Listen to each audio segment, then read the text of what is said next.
Hello? Gary, what's up, man? I'm okay. How are you? Pretty good. I don't know if you know this. My name's Brad. I'm joined here with my co-host, Nick. You're on JoeShowRadio.com.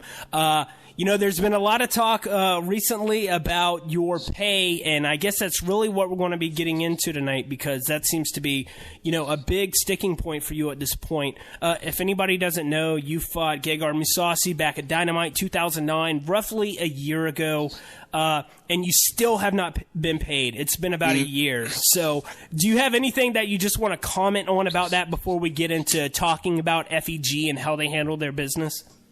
No. What I need to say is that you're absolutely right. I haven't been paid at all. I got beat up by this guy Mousasi and got nothing for it. And going into the deal, it's a rough, long deal, and I'm sure we'll cover that in this meeting. But I haven't been paid, not a dime. Calls not returned, emails not returned, nothing. I don't even exist. Just only when they want me to fight for free, for Christ's sakes. So before we really get into this, I mean, you said you've contacted people. Who have you extended a call to try to get payment? The top execs over at FEG? Yeah, I try to get a hold of the top execs. They don't even answer the phones now. Yeah, it's that bad.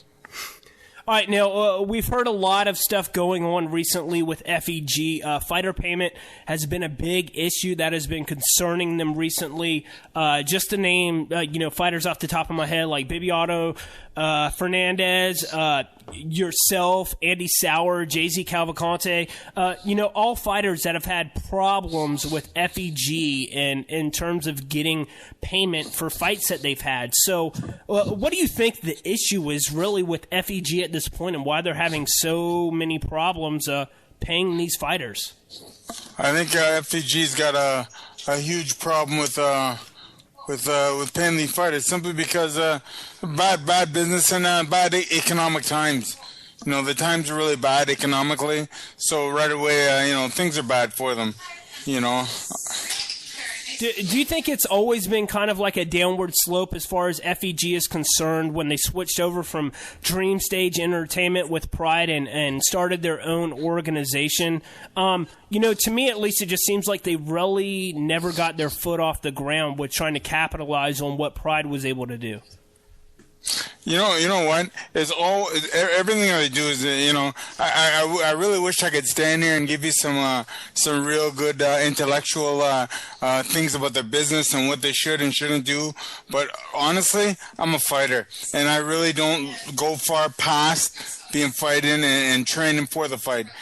So I in my twilight years now of retiring, I really tend not to go in depth.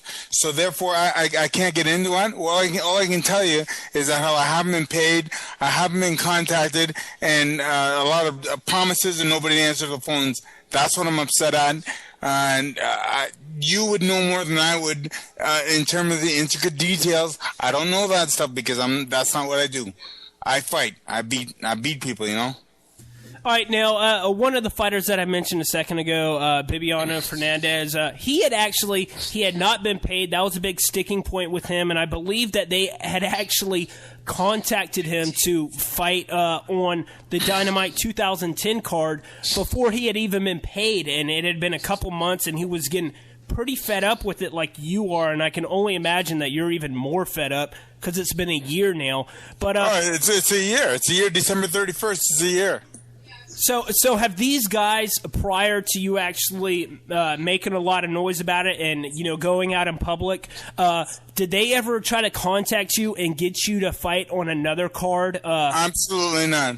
I'm an agent fighter, and if people get me to fight, they're getting a 44-year-old fighter to fight. So I had a name with the UFC.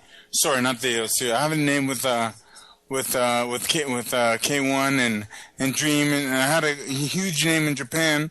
But the actual fact is that when people hire me to fight, I mean, you are hiring a 44-year-old fighter. When you can hire somebody even better. But I've had nothing but problems with these Japanese companies since I fought for them last. prior to that, I never had one drop of a problem fighting for them. They always paid me on time. Oh, if they said they were going to be 10 days late, they were 10 days late. If they said that you were getting paid right away, they gave me paid right away, everything. Like this, I staked my reputation, my career on these people for 13 years. They never missed a payment. So this just started happening when, this was never a problem with Dream Stage Entertainment. It's only been a problem with FEG. You know what? I don't know the deal with jumping from FEG to. All I know is I was hired to fight. First it was Pride, and then Pride, and then K1 sucked me up, and I was fighting for K1. Whether or not they changed their name to K1, FEG, Dream, blah blah blah blah blah, I don't know. I'm just telling you that how these they call me, Gary, would you fight for us? And yeah, you fight. Listen, we're not going to pay you right away. We're going to pay you maybe 2 days later, or you'll get it in cash. You'll take it across the border in cash right away.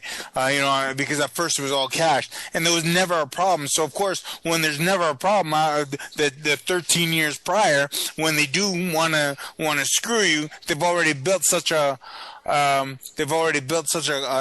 repertoire with you that how they can, because they've already built such a common courtesy of doing what they say they're going to do. All right, now we've heard of problems, like I said, with FEG before with other fighters, and they are, I believe, the owners of K1, and you fight kickboxing as well. As far as you know, and how money is concerned, do you know if different people manage the MMA aspect, being Dream, and the kickboxing aspect? No, the different people haven't. I think they would like to say that, maybe just to keep their. I don't know how they signed it or how they made things look on paper, but they did things maybe to make things look a little easier for them, or maybe so somebody else can hold the pocket or hold the card while somebody else got screwed. I'm not sure, but they all did it. The only difference I saw was Pride and K1. Pride obviously didn't own K1, and K1 didn't own Pride. But once you got past the Pride K1 stuff, once you got into we're all K1 now. Once you got into Dream and everything like that, they're all the same people. It's all the same people. Same people were there. Same people got you from the airport. Same people picked you up. Same people talked to you. Same people hired you to fight. Everything. They're all the same people. No, I know the money is a big issue, but other than money, just with how they handle fighters, did you notice anything differently under the new management from the time that you got called till the time that you fought? Were they professional then? Yeah, professional. You couldn't tell that there was a difference. It was amazing treatment. They treat people good. I never had a problem with these people. All right, so what action can you go with forward from here? A lot of fighters have made threads about this type of thing when they've been shafted by the promoter. Being that you're obviously not a Japanese resident, you don't live over in Japan. What can you do overseas as far as getting your money, other than making noise about it and getting the MMA community informed with what's going on with your current situation? That's exactly what I can do, is do what I'm doing. People like you and everybody else who's listening to my voice right now, just passing the word around, like, these people are shysters. Of course nobody means to be a shyster, but who cares? I mean, I'm out 30,000 just like that. And that was only me. That was only one person, one fighter, one time at one fight. So how many other fights are they having that they're not paying anybody? Now, have you heard from other people that were on that same card that haven't been paid as well, or are you the only one? I've heard down the line, but the thing about me is that here's my position. My position is that how I am finished fighting. I don't care to fight no more. So therefore, I am opening my mouth wider than the street hooker opening her legs. Trust me, my mouth is being open wide, simply because I don't care. If you're not going to fight me next week or next month or next year, don't fight me. I don't want to fight. I want my money. All right, now you understand? So therefore, I can open my mouth and be comfortable with that. A lot of the guys that are fighting, most of the guys, 99% of the guys that are fighting, are want to fight next year and want to fight next month. And if they open their mouth, they're going to be gone. People are going to put a black mark on them that, hey, that guy's a troublemaker. He's a shit disturber. The worst thing that they could have done was hired an Asian fighter that was about ready to be done and then not pay him because he's going to open his mouth.